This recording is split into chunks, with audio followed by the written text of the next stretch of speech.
আসসালামু আলাইকুম। একটা দুঃসংবাদ এবং এই সংবাদের যে মর্ম সেটা অত্যন্ত গভীর। খবরটি হচ্ছে এই ১৪ গ্রামে বীর মুক্তিযোদ্ধার বাড়িতে হামলা ভাঙচুরের পর অগ্নিসংযোগ। খেয়াল করেন, ১৪ গ্রামে বীর মুক্তিযোদ্ধার।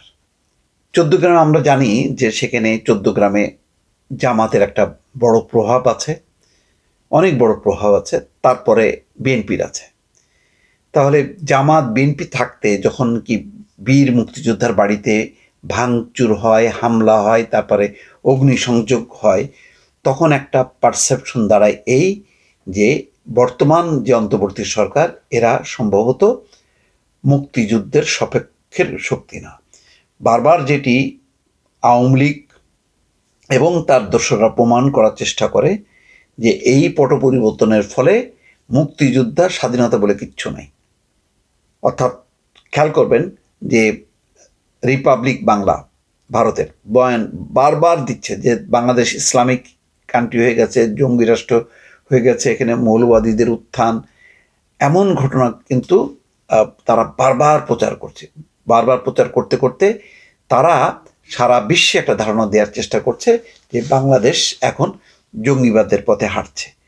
তার বিপরীতে কিন্তু বিএনপির পক্ষ থেকে, জামাতের পক্ষ থেকেও চেষ্টা যে না, অবশ্যই ৭১-এর মুক্তিযুদ্ধ এবং স্বাধীনতার মূল চেতনার আলোকেই বাংলাদেশ চলছে, কিন্তু মুক্তিযোদ্ধাকে বা মুক্তিযুদ্ধকে আওয়ামী লীগ দলীয়করণ করার চেষ্টা করেছে।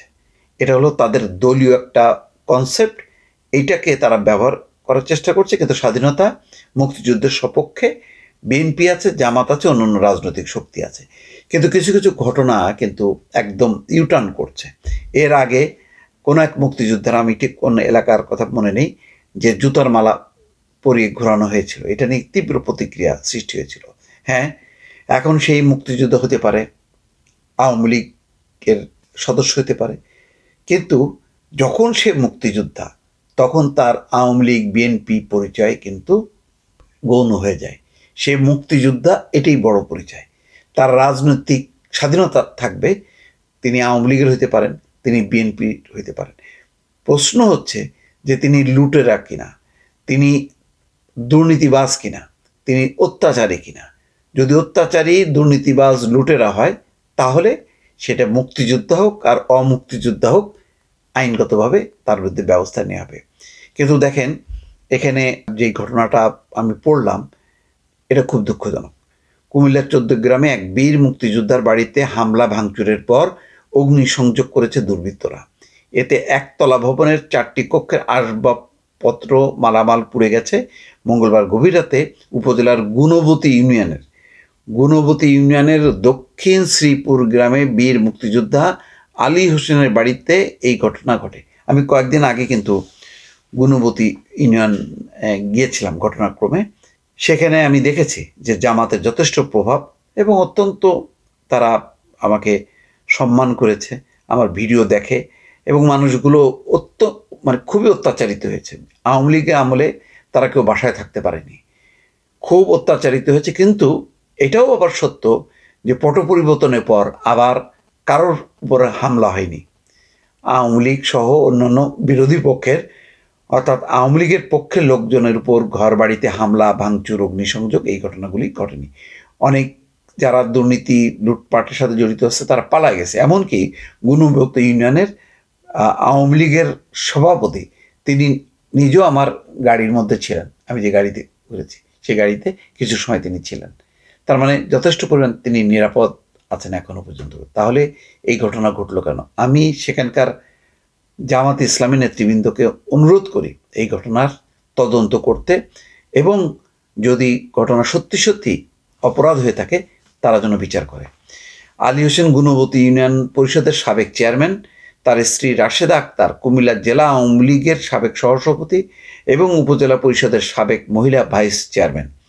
রাশেদার ছোট ভাই, দেখেন, মুজিবুর রহমান মঞ্জু এবি পার্টির চেয়ারম্যান, এবং মুজিবুর রহমান মঞ্জু কিন্তু তার ওই অঞ্চল থেকে এবি পার্টির চেয়ারম্যান, তিনি কিন্তু নির্বাচন করার প্রস্তুতি নিয়েছেন। এখন এক বাড়িতে আওয়ামী লীগ আছে, বিএনপি আছে, জামাত আছে, আপনি করবেন কি? তাহলে কি দাঁড়াচ্ছে দর্শক? বুঝতে পারছেন জটিল কেস এখানে। স্থানীয় লোকজনের সঙ্গে কথা বলে জানা গেছে আলী হোসেন দীর্ঘদিন ধরে পরিবার নিয়ে কুমিল্লা শহরে বসবাস করেন। জামশেদ আলম নামের এক ব্যক্তি বাড়িটি দেখভাল করেন। তাহলে যেখানে তিনি কুমিল্লায় বসবাস করেন, তাহলে তার বাড়িতে আগুন কেন? জামশেদ তার 3 শিশু সন্তান এবং স্ত্রীকে নিয়ে ওই বাড়িতে থাকেন। মঙ্গলবার দিবাগত রাত 1:30টার পর দুর্বৃত্তরা বাড়িটির দরজা জানলা ভাঙচুর চালাতে থাকে। এক পর্যায়ে তারা বসতঘরের ভেতরে ঢুকে ভাঙচুর চালায়, পরে বাড়িতে আগুন লাগিয়ে দিয়ে পালিয়ে যায়। কেন পালাবে কেন তাহলে?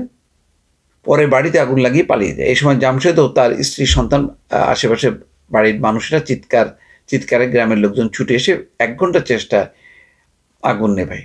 তাহলে দুর্বৃত্তদের কাজ, এটা বলা যাবে না যে জামাত বিএনপির কেউ করেছে। কিন্তু দুর্বৃত্তরা টার্গেট করলো কেন? এলাকাবাসী রক্ষা করেছে। এলাকার মধ্যে নিশ্চয়ই জামাত সমর্থিত লোকজন আছে।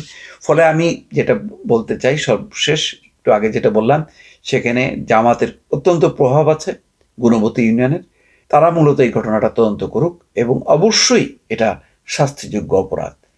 কোনোভাবেই এই সময় স্বাধীনতা মুক্তিযোদ্ধা তাদের উপর এমন কোনো কার্যক্রম করা উচিত না যাতে প্রশ্নবিদ্ধ হয়, আওয়ামী লীগ কথা বলতে পারে। দর্শক ভালো থাকবেন, আল্লাহ হাফেজ।